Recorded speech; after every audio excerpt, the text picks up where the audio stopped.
Hello, welcome and welcome back. I'm Aidan Swan. Today, for a change of pace, come with me and I'm renovating a table.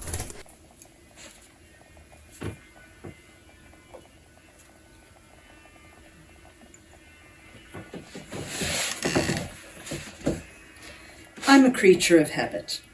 Every morning I sit exactly here and I have a cup of tea and I catch up with my friends and with the horrors of the world online. So when my favourite table, which had to be honest, been on its last legs, was knocked over and the legs shattered, I was not going to let it go. So I've actually been working on this little table on and off for about a month now. I wasn't planning to record this, however, it got a bit more interesting than what I'd originally thought. I was just going to fix the legs. It ended up with me replacing all of the old nails with brass screws, and then I had to fix both legs. The one just needed to be replaced, and the other one I actually had to core it with old corks because bamboo's hollow. It had completely disintegrated, and basically rebuild it over cork and then put it back on.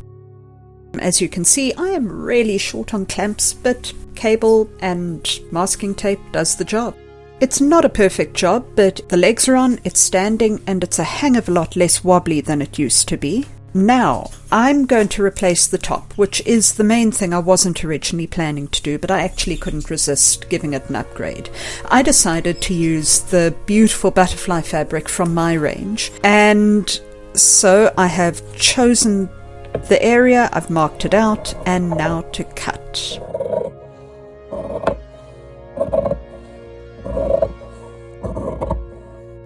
I'm using alkaline glue to hold it down, and then I'll use a few layers of Mod Podge over that.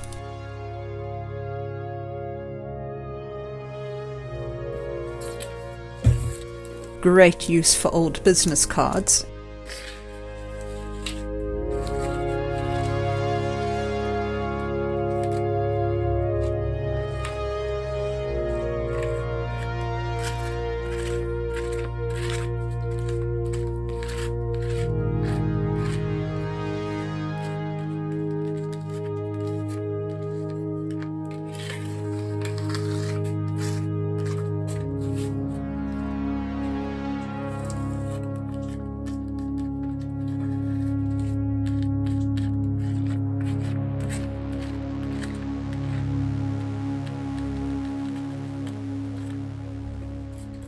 Okay, let's do this.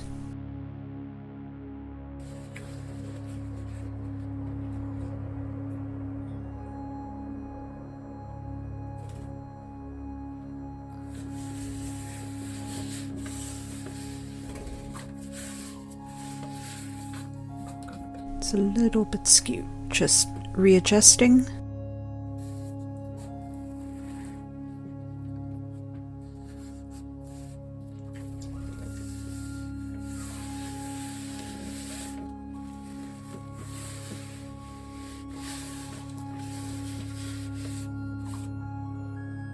And making sure that there are no wrinkles.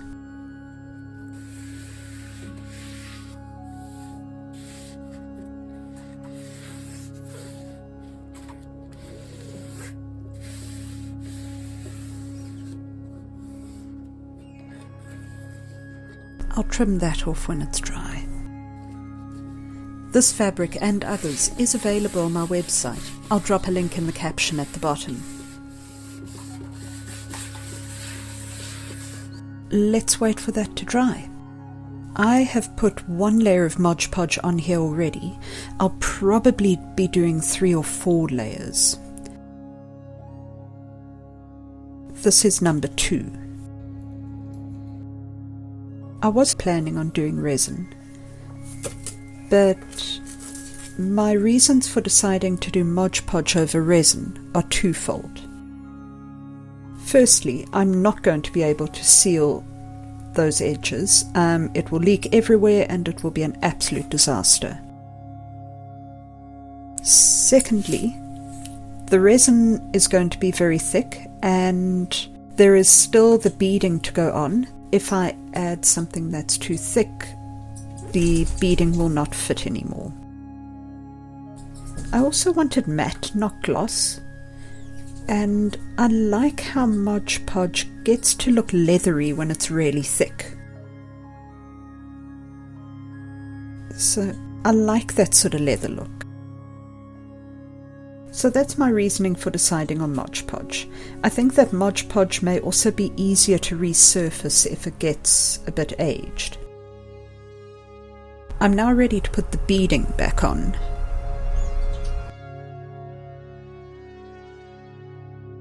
They've each got a number on them because this table is not square, it's not symmetrical in any way. So bits have to go back on exactly where they came off.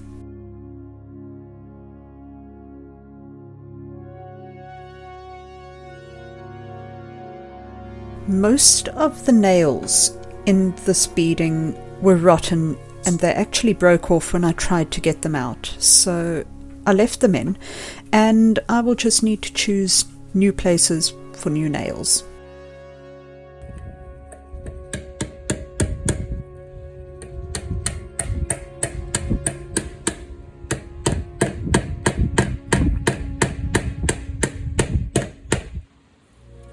And a bit of wood filler now, because this bamboo is very old, very dried, and it just cracked and cracked and cracked.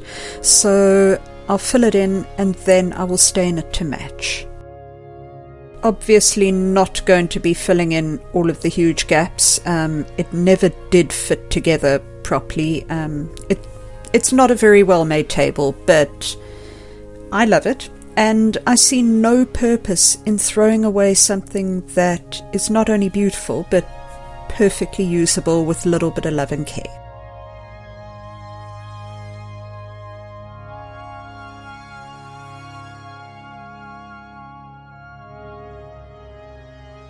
Last touch is just this area here needs some epoxy.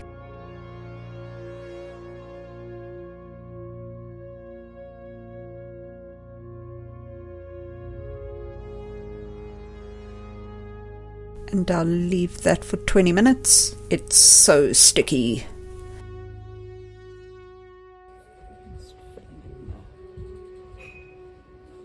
I know that a lot of people would say that it's not worthwhile to be spending so much time on something like this. But for me, it is. I want my life to be filled with things of beauty and meaning, and this is one of those things. When I first started to repair this table, I had put the age at probably 1960s, since that was the last time that bamboo furniture is in fashion. Tom and I love bamboo furniture, and we've been collecting quite a bit of it. This particular piece, however, has been in his family for a very long time. After repairing it, however, I did a little bit of a search and discovered that it's actually most likely quite a bit older, and by quite a bit older, I mean late 1800s, quite a bit older. I found one with the same top as was originally here. I do wish I could have saved that original Victorian paper. However, as you can see in the video, it was completely knackered.